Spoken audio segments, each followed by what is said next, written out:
Welcome to the Emancipate Your Mind podcast. I'm your host, certified religious transition and trauma recovery coach, Terry Hales. I help people step out of the shadows of religious fear and shame and embrace their authentic selves with love and empathy. If you're ready to throw off the shackles of learned binary thinking and explore a more nuanced approach to life, this is your playground.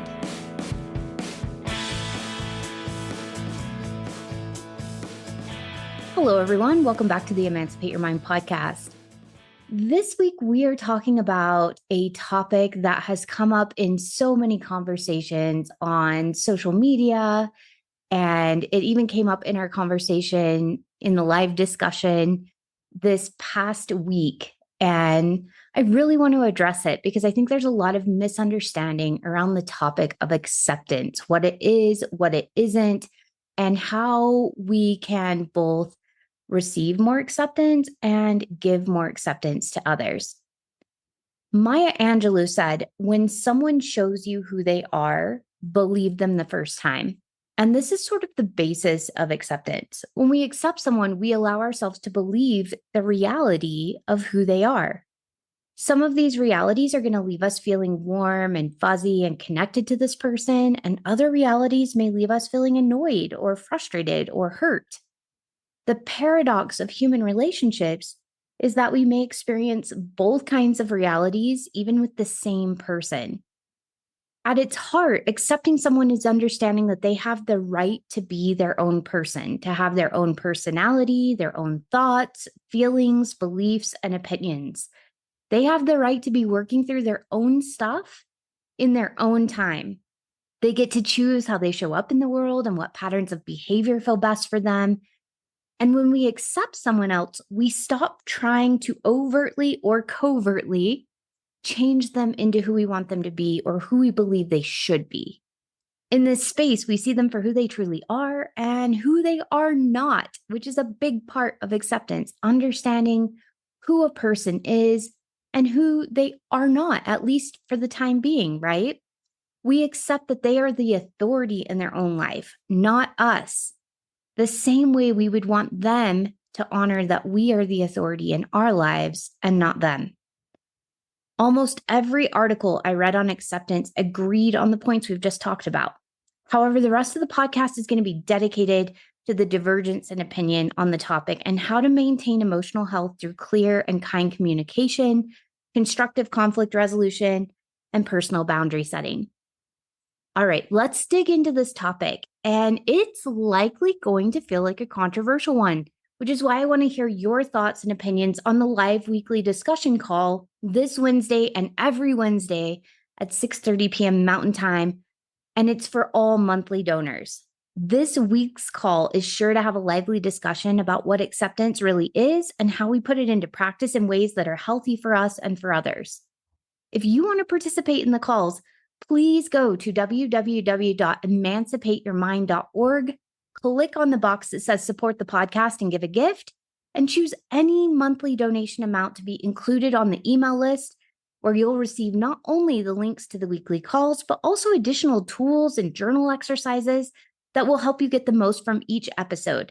If you want to be included in this week's discussion call, send me an email at terry@emancipatedcoaching.com with the title, I donated, and I'll get you added to the list ASAP. Either pause the podcast right now and go join the community before you forget, or check out the show notes later when you're not driving or in the tub or, wrangling your kids or whatever. And I will see you this Wednesday. So, as I was reading articles, watching videos, and listening to podcasts on accepting others, I kept running across the idea that not only is acceptance believing the facts about another person and allowing that reality to exist without trying to manipulate or change it, but these articles took the definition of acceptance further to mean that we must then embrace, enjoy, agree with, be easygoing about, and accommodating of all of the facts that we discover about this other person. Because I know many of you listening to this episode have been in relationships with people with high instances of narcissistic or borderline personality traits, or just people who have low levels of emotional maturity, I know you can see the potential problem with this definition of acceptance.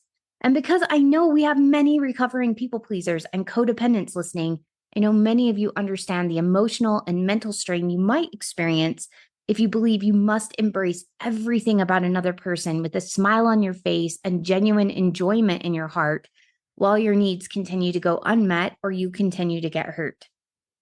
If you've been listening to this podcast for any amount of time, you know that any situation that chronically favors the needs and comfort of one person at the expense of the other, it's likely not a healthy relationship.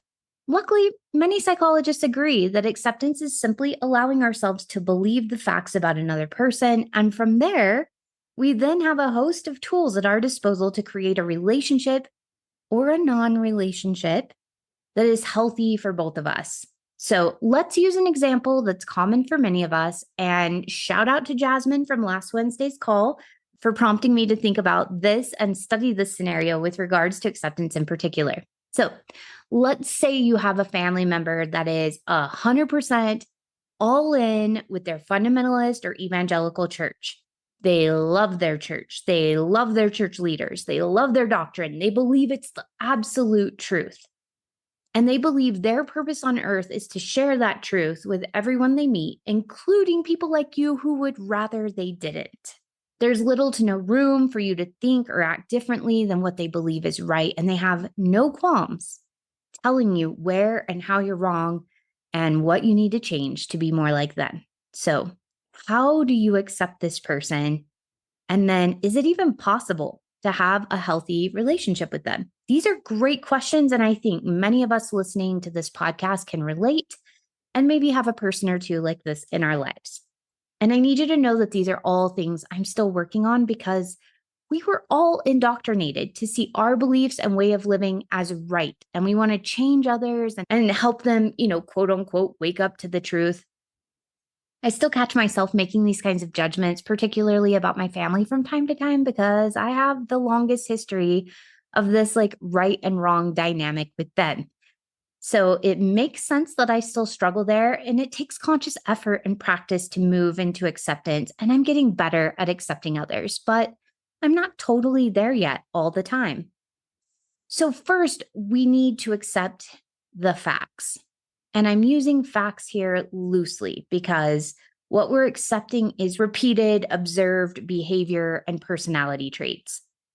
We may attach a meaning to these observed behaviors that aren't intended because of our past experience and our brain's tendency to try to make meaning out of things when we're lacking information. And we may attach judgments to these observed behaviors because of internalized beliefs about how the world and people should be.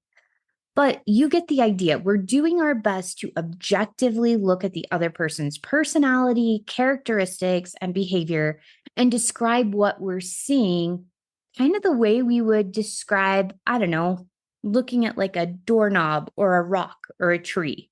We're describing the characteristics as unemotionally, I guess I should say, as possible. We're trying to look at it as objectively as possible. So in this situation, our family member is involved in and seems to love their fundamentalist religion for reasons that are totally legitimate to them. They believe their religious beliefs are the truth, and they feel compelled to share it with us and others and tell us when they believe we're wrong or sinning so that we won't go to hell. This is what we're observing. There's still some judgments in there. I don't know if you caught that. There were still some judgments in there. And there's going to be judgments inside of you as you're observing. So just get curious with that. It's really difficult for us to observe other humans, particularly ones we care about, without having judgments or emotions or feelings. And all of that is totally normal. Just allow yourself to be conscious of it, get curious with it, and work with it.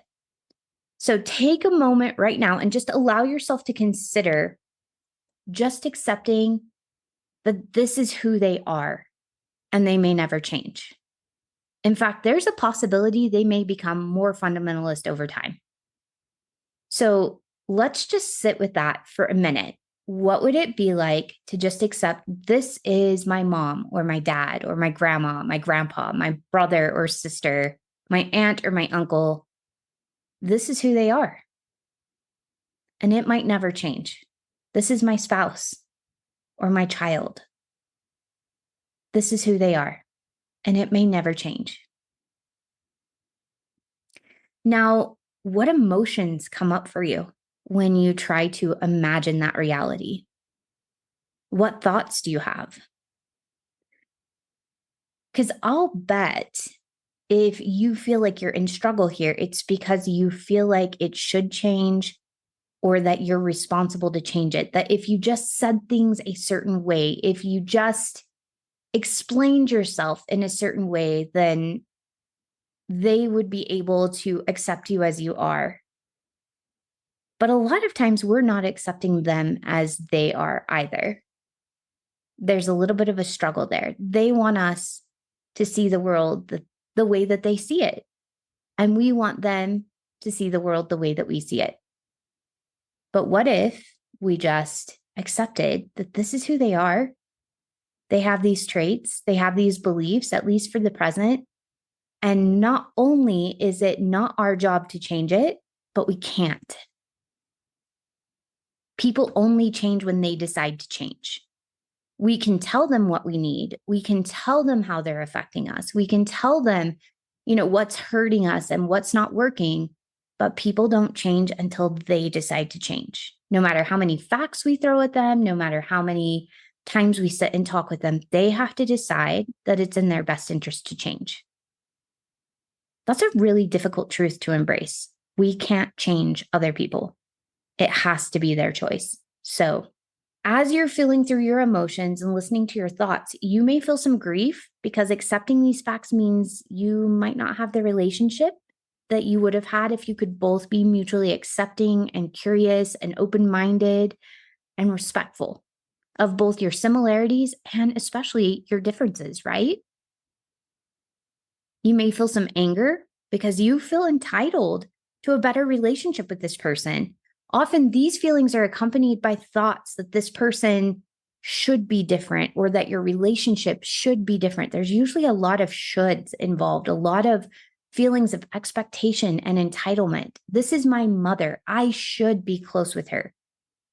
And it's okay to recognize that and get curious about where did that idea come from that I should be super close to my mom or to my dad or my brother or sister or to my own child. And we may have some anger about that because it's not working the way we feel like it should work. And we feel helpless to change it because, again, we cannot make the other person change. The other person has to choose to change. And sometimes there's things about us that we need to work with in order for us to be more compatible in our relationships. And they can't change us. They can't make us change. We have to choose to make changes in order to make our relationships work better. And then we have to decide if that's worthwhile, if that's what we want to do. Now, you might also feel some fear because you're worried that if you accept these facts about this person, you might not have a relationship with them anymore. You may have other fears about what could happen if you just accept this person for who they are. And sometimes those fears are really valid. They might be fears that revolve around who else might get hurt. So in instances of abuse, we may have to accept this is the reality of this family member. They abuse people in these ways. And accepting it may bring up some fear about, okay, who else could they possibly hurt? That doesn't mean we just let it happen, right? This accepting it allows us to then take action and decide what we need to do to protect ourselves and maybe others. And we may have some fear about what problems may come up in the future if we just let this person be the authority in their own life. And if we just accept the facts about who they are and how they live their life. You may have a person in your family that maybe makes really unhealthy choices physically or financially for themselves, or maybe, they get themselves into really harmful relationships, or they cyclically self-sabotage themselves. And so we sometimes try to come in and save the day, right? Because we don't want to accept the reality that they do this cyclically or that this is a pattern in their life. So we want to save them from themselves and we want to keep them from their consequences. But acceptance means understanding I can't control if this person exercises or not. I can't control whether this person saves money for their future or not. I can't control if this person's going to get into a relationship with another person who's going to be emotionally, mentally, or physically abusive to them. I can't control their decisions because they are their own person and they're their own authority. All I can do is accept that this may be their reality. I can continue to be concerned, but I may have to set boundaries around myself because I can't fix it for them. Sometimes we have to make difficult decisions because we have to accept that people sometimes do unhealthy things for themselves. And many of us feel this way about our family members who are still in high demand religion, particularly if we feel like our time in high demand religion was mentally or emotionally abusive or abusive in other ways. It may be really difficult for us to watch someone else continue to make those choices in their lives because we're worried about problems that may come up in the future or the ways that they're damaging themselves or their relationships with other people. And there may be a part of you that feels this like sense of relief that you don't have to keep trying to change this person into the version of themselves that could be better or healthier or more connected to you or their other family members. And you may feel several of these emotions all at once, and that's normal. You may feel angry and some grief and some relief kind of all at once in one big, confusing emotional mess. And that's okay. Allow yourself to feel the things. All of those feelings are valid. You can get curious with those feelings, allow them to, speak to you about why you're feeling what you're feeling. And then that'll give you information to decide what you need to do to keep yourself and maybe others safe, right? In the sense of if somebody could possibly abuse someone else, what do you need to do to keep others safe? Particularly maybe your kids or, your spouse, people that you're in charge of protecting yourself. How do you keep those people safe? Once we've gotten to observe the other person objectively and we've allowed ourselves to process our feelings and thoughts about what we observe, now we're empowered to take the next steps, which is to decide what are we going to do with this information? So we've collected facts. We've sat down with our thoughts and feelings about these facts. We've sometimes had to face our fear. What will I do if this is the reality? How do I handle this? We have, faced our grief of what does it mean if my relationship with this person changes or dissolves? And we've gotten really clear about what's going on inside of us because of the reality of who this person is or what they do. And there's several options here. There's actually unlimited options, but today I'm just going to talk about a few. So there's always tons and tons of solutions and you'll find ones that work for you, but here's a couple of general ones, I guess, to get your juices flowing about how you can problem solve. So the first step that we're going to take is we can have a clear and kind discussion with the person about the kind of relationship we want with them and invite them to problem solve with us so that we can meet both of our needs. And this is a step that a lot of us want to avoid because growing up in high demand religion, we were often taught that conflict was bad. We were often taught to kind of communicate in a passive or even passive aggressive way. We were taught to hint at our needs, but never come face to face with someone and just speak clearly and kindly about what's working and what's not working. Now, with regards to this family member, you might say something like, Mom or Dad, I love you and I want a close relationship with you. I understand that your church is really important to you and gives you a deep sense of meaning and purpose in life. However, the way you're sharing it with me leaves me feeling lonely and angry after spending time with you. We have lots of other topics we could talk about where we'll feel that closeness and that love that I crave with you. Do you mind if for now, at least, we just set religion to the side and choose not to discuss it? One of the important things is really discussing with your parent, I love you and I want a relationship with you. That's important to me. And there's a couple of things standing in the way of us feeling close. Here is what that looks like from my perspective. This is what I need to feel safe. This is what I need to feel close to you. Here are some ideas. Now, we're going to also need to listen, right? We need to listen to the other person's perspective and find out what their needs are and their feelings are so that we can meet in the middle and get both of our needs met. Many of us are used to power dynamics where there's a winner and a loser. That's often portrayed not just in high demand religion, but also in mainstream media, that when we're having conflict, there's a clear winner, there's a clear loser. And we're trying to get over that sort of indoctrination that we have about conflict, that we're going to go into battle, guns blazing, demand what we need, and then we're going to come out the victor because we were the strongest. What we're there to do is we're there to collaborate. We're there to both feel understood and seen. We're both there to find out what our needs are, what needs are getting met, what needs are not getting met, and how can we meet in the middle? How can we give and take, both of us, not just one of us taking and one of us giving, but how can we make sure that both of our needs are met?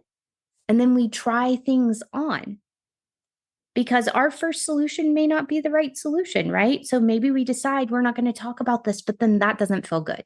Maybe it doesn't feel good for your parents, or it doesn't feel good for you. And so maybe you feel more distant that way, but you try it on for a while and you decide to meet back up and say, okay, here's what's working. This is what's gotten better. This is what's gotten worse. How can we tweak this and make it work better for both of us? This is going to be kind of an ongoing discussion. And remember, you're creating new patterns. It may take some time to develop these new neural pathways in both of your brains. You or your family member, you might slip back into old patterns. Your family member might talk about the church out of habit, might preach to you or call you to repentance out of habit. So it's okay to gently remind them. You can just say things like, remember, I don't really want to talk about this. And you can change the subject.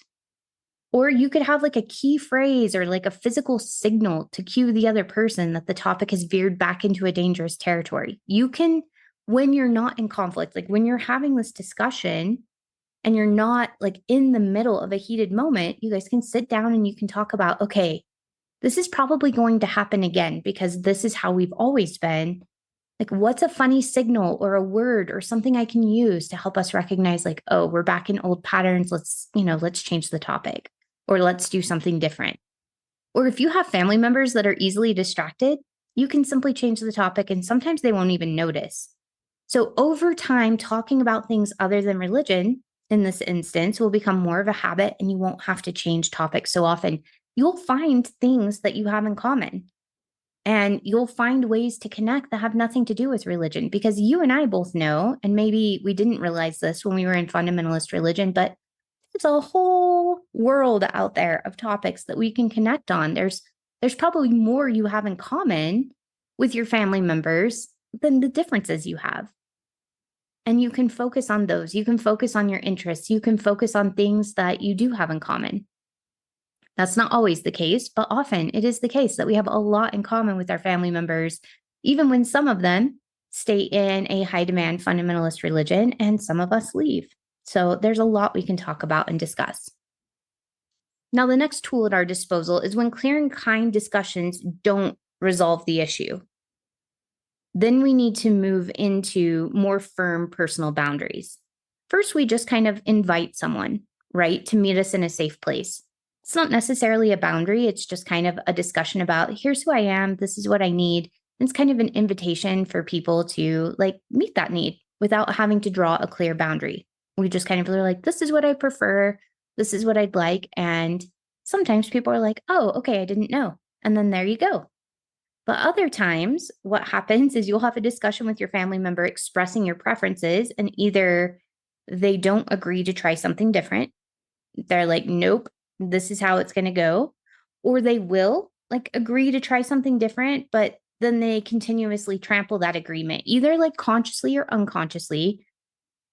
And in that instance, it's time for firmer personal boundaries. So whether your parent is doing it on purpose or not, if they're continuing to do things that really hurt you or annoy you or just make it difficult to like be in relationship in certain ways, then you're going to have to figure out what is okay with you and what is not okay with you. That's the first part of boundaries. You have to be clear with yourself about what is okay and what is not okay. And that might take a little bit of time, right? Exploring that with yourself. What is it about religious conversations? Are there certain kinds of religious conversations that are okay? And are there certain kinds of religious conversations that are not okay? And the way we can figure that out is we usually revisit our past experiences and we figure out, like, have my parents ever talked about religion in a way that didn't feel triggering or didn't make me feel like they were preaching to me or disapproving of me? And what was it about those conversations that was different than, the ones that were really triggering or made me feel angry or attacked or lonely or misunderstood? And so get clear about that. Take some time to journal with yourself and to think those things over, and maybe make lists of what, when things are triggering and when they're not. Are there certain topics? Are there certain times? Are there certain events that make it feel more dangerous than other times? So, like, my mom can talk about her church friends. She can tell me about activities she does at Relief Society. She can talk about the church as if it's part of her life, because it is. It's a huge part of her life. So she can talk about the church in that way and tell me about her day-to-day life and how the church is involved in her day-to-day life. But when there start to be implications that I should be there too, which hasn't happened in a long time, but when there are implications that I should be there too, or when, there's just certain key phrases and certain, like, kind of like passive invitations that I need to come back, those are the times that I'm like, that's not cool with me. So get clear with yourself about what's cool with you and what's not cool with you. I'm totally cool with the church being part of my mother's life. I understand it has value for her. I understand that it is a whole community with friendships and meaning for her. And she has history there. And I'm cool with that being part of her life, as long as it also feels cool that it is not part of my life. So that's kind of where the distinction is for me. So go be Mormon, mom, have fun, and be cool with me not being Mormon. That's really, like, where I want to be. And not even be cool, but, like, understand that that doesn't have meaning for me. She might not be cool with it. We can't ask people to be cool with our differences of choices, but we can ask they be respectful, because there's a difference with that. They don't necessarily have to embrace it and love it. I think my mom would still kind of prefer that I was LDS because it felt really connected and we had a lot in common, and it felt like we were moving towards a common purpose. And I think that there is a lot of grief there, that has changed. And that's totally valid. She's allowed to feel that way. And there needs to be mutual respect for different choices, which she's doing a great job at right now. Now it's time to set the boundary. And remember, the boundary isn't about getting the other person to change. It's about taking responsibility for yourself and doing what you need to do to keep yourself safe and sane. So in this instance, if your parent begins to preach to you or call you to repentance, you can let them know firmly and kindly that you don't like that kind of communication and it makes you feel less connected to them, and that it leaves you feeling worse about your relationship with them. And you'll have to leave the conversation if it continues, not only to protect yourself, but to protect your relationship. Like, I can't stay here and let you do this to me because it's creating bad feelings in myself about you. It's hurting our relationship. It's hurting my feeling of safety. So instead of damaging myself and the relationship, I'm going to leave for the protection of both. And in this instance, they're welcome to either change topics if they want to keep talking with you, or they can make the choice to keep preaching. They can choose either one, but you're going to choose to protect yourself by exiting the conversation for your own safety and sanity. And remember, leaving this particular conversation doesn't mean goodbye forever. It doesn't have to. It can, but it doesn't have to. It's just goodbye from this conversation right now. So I know you've heard Kevin and I talk a lot about conflict resolution. And when you're in a emotionally mature, healthy relationship, both of you can come to an agreement that when things get heated, you can both take a break for a bit so you can cool down. And then you can come back and try to solve the issue again after your nervous system has calmed down. That's effectively what you're doing here. If they continue to trample your boundaries, if they continue to do things that are making you feel unsafe or just a little bit crazy, right?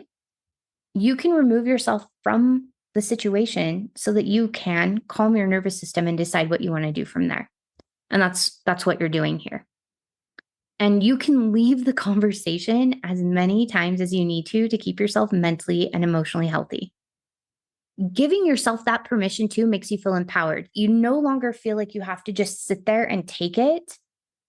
And many of us were conditioned not to be rude. And we were taught that walking out of a conversation or, even just like verbally telling someone, hey, that's not okay, that's rude, that's not nice.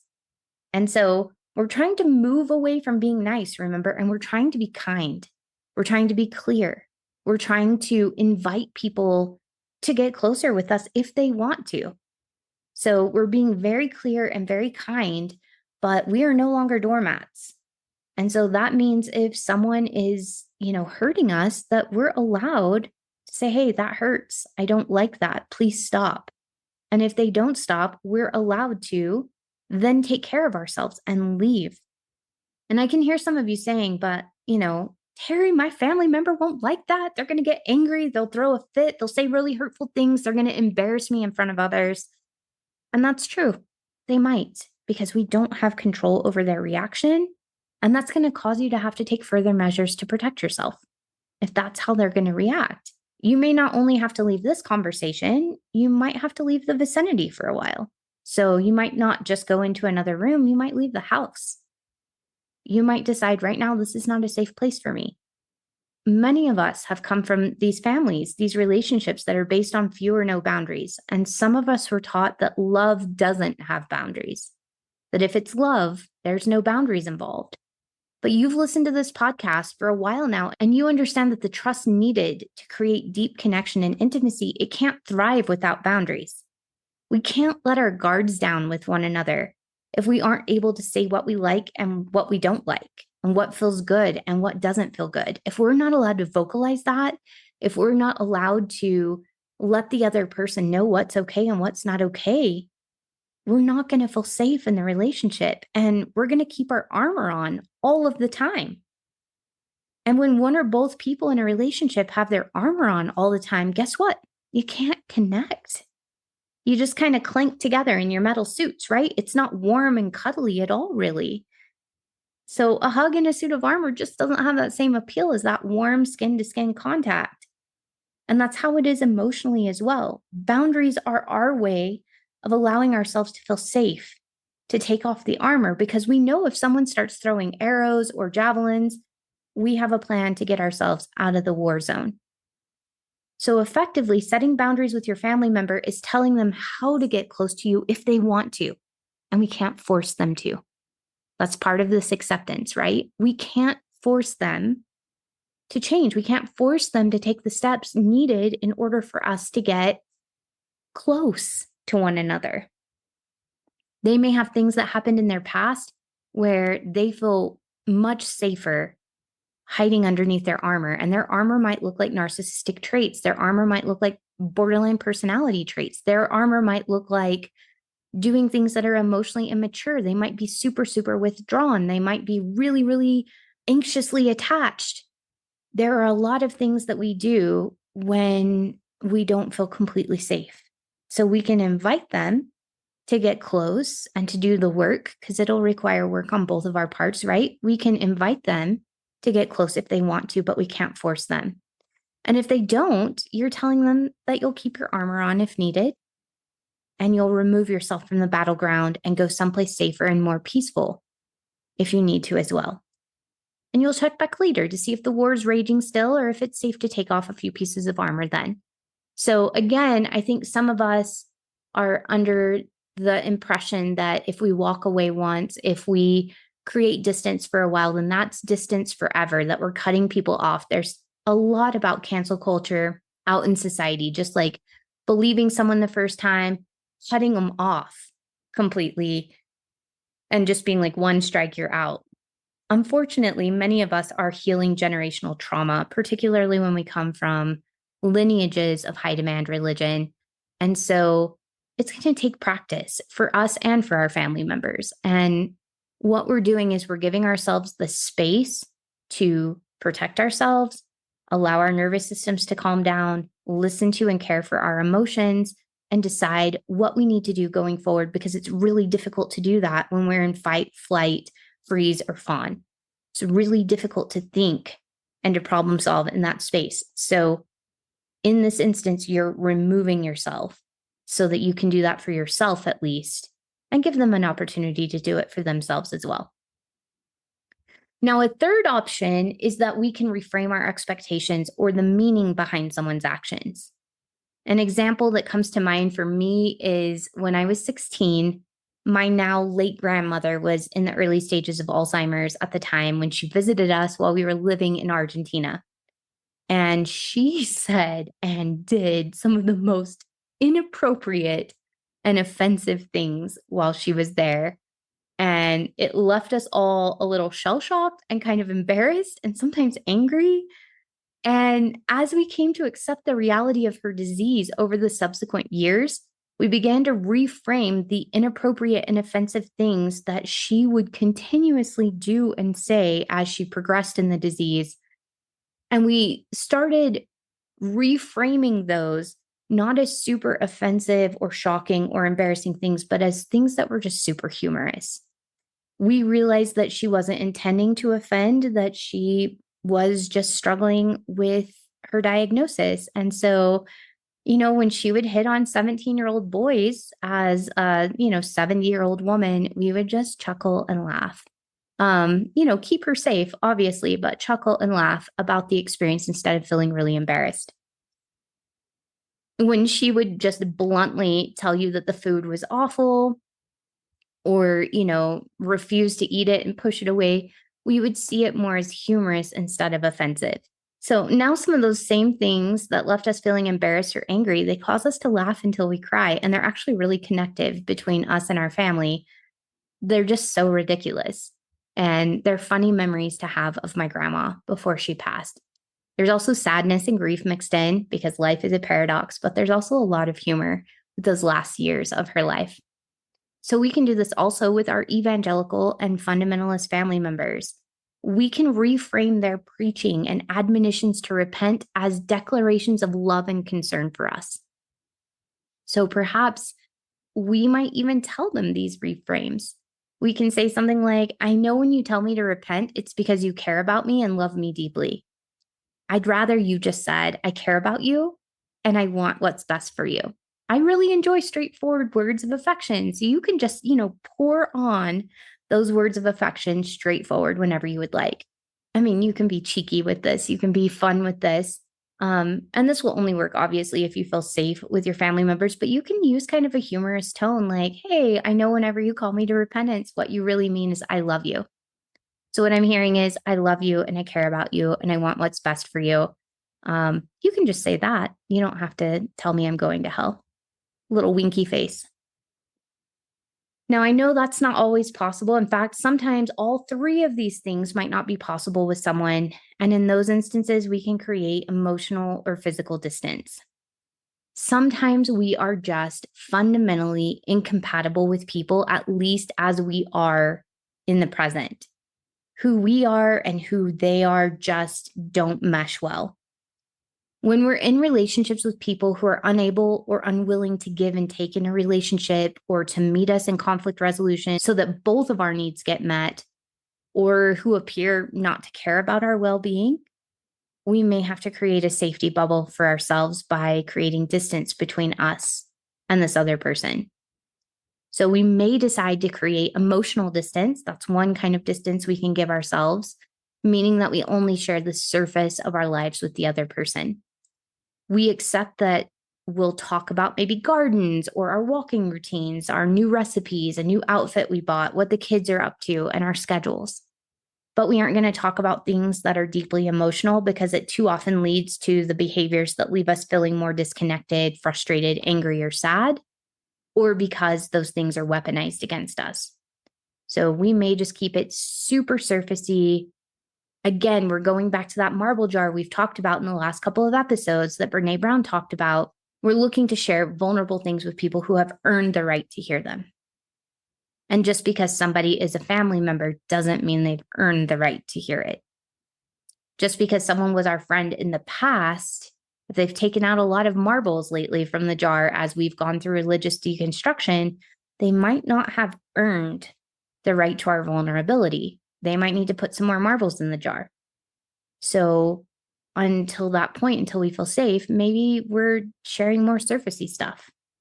So that's one way that we can give ourselves some emotional distance. We kind of create an emotional bubble around ourselves, and we only share the things that feel safe to share. And sometimes we need to create physical distance. And this can look lots of different ways. So if we want to maintain a relationship with someone, but we find that when we get together, it creates a lot of anxiety for us, a lot of times we fight, maybe what we do is instead of visiting in person, we might talk on the phone or have a video call instead, because it's easier to leave the battlefield whenever it heats up. If things often get really, really heated and you've tried like working through this in person and it just makes it worse and worse, maybe you try a phone call, maybe you try video calls so that, when things get really heated, you have full control to just say, you know what, right now it seems like things are getting really heated and I'm going to leave the conversation for a bit so we can both calm down and maybe we can revisit this in a few days.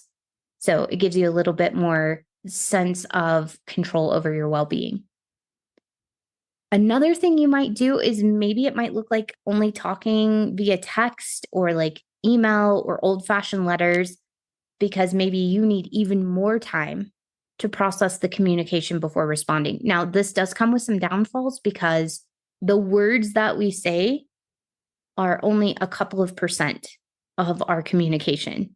Tone of voice, body language, like obviously face-to-face conversations are going to be our most productive because people can see our body language, they can hear our tone of voice, and they're hearing the words. But if that gets really like feels emotionally or physically dangerous, then you might want to give yourselves a degree of separation and you try that phone video thing. If that even still feels too dangerous, then you're going to give yourself another degree of separation and you can communicate via text or email or old-fashioned letters to kind of keep that connection, but like provide a cushion of safety for both of you. And then sometimes we need some time away to reevaluate and decide what kind of relationship, if any, we want with this person. And maybe we decide we don't want anything to do with the relationship the way it has been. And in order for us to have a relationship, some very fundamental things in the relationship would have to change. And we may decide to communicate these things and just say, hey, I've taken some time. This is what I need to feel safe. This is what I need to, what I need to change. Is this something that you'd be willing to work on with me? And again, they get to say yes or no. And part of acceptance is accepting that sometimes people will step up to the plate and be willing to problem solve with us. They'll be willing to work with boundaries with us, and they'll be willing to evolve with us. And some people will not evolve with us. Some people will want to stay in the relationship that we've always had. And if that's no longer working for us and we've tried to, work through that, then sometimes the only answer is to disconnect. And this is usually what we must do if everything else has failed. And again, this decision doesn't have to be forever either. So you might take some space and then check in again later to see if things have changed. And if it looks like there's space for growth, you can try it out for a while. See if they add some marbles to the jar, right? See if you're able to add some marbles to their jar. But if it feels like there's no space for growth, you can close the door again for a while. So none of these have to be permanent. You can decide, okay, I need some space for a while. And a lot of us do after leaving high demand religion, particularly if our families operated in a high demand way as well. Sometimes we separate ourselves a little bit emotionally or physically so that we can heal and we can actually hear our own voice and hear what is okay and what isn't okay. Because it's really difficult to set boundaries if you can't hear yourself. If the voices of indoctrination and the voices of your family of origin are so loud, it can be really difficult to hear, what do I want? What is okay? What is not okay? What do I need? And it's really difficult to communicate those things when we have somebody with a really loud voice or a very controlling voice kind of overriding our own thoughts. So sometimes we take a break, not because, we dislike the other person or whatever. It's because we're trying to hear us. And we can communicate these things like, hey, I just need some space for a while. I'm trying to hear my own voice and establish my own identity. And I will get back to you about what I need and what's okay. You may find you have to do this in friendships as well. A lot of times when we've created or we've grown up in, I guess, codependent atmospheres, sometimes we collect friends that maybe our relationships with them are not healthy for us. And sometimes we might step back and kind of take a break from everyone and just be like, what do I want? Like, what do I need in friendship? And from there, as we anchor into ourselves, then we can better communicate that to other people because they can't read our minds. They need us to know ourselves so that we can communicate it to them. And that's how we're going to get the things that we need. But first, we got to hear ourselves. So when we talk about acceptance in the religious deconstruction space, I think we're looking not just to be accepted for who we are or allowed to be our own authority without judgment. We also want people to love and embrace what they discover about us. Like all of us want that deep, wonderful acceptance and compatibility, because what we're looking for isn't just acceptance, it's compatibility, which is a completely different topic for next week, actually. We can learn to accept everyone we encounter, to understand the facts about who they are and who they are not, to allow them to be their own authority in their life. We can observe people's repeated behavior and believe what they're telling us about themselves with their words and their actions. But the hard truth is, we won't be compatible in all ways with all the people we meet. We are not built to click with everyone out there.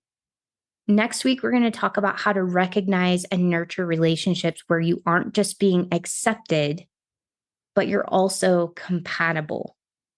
And I can't wait to discuss that with you. So I will see you next Sunday and we will have a conversation on compatibility.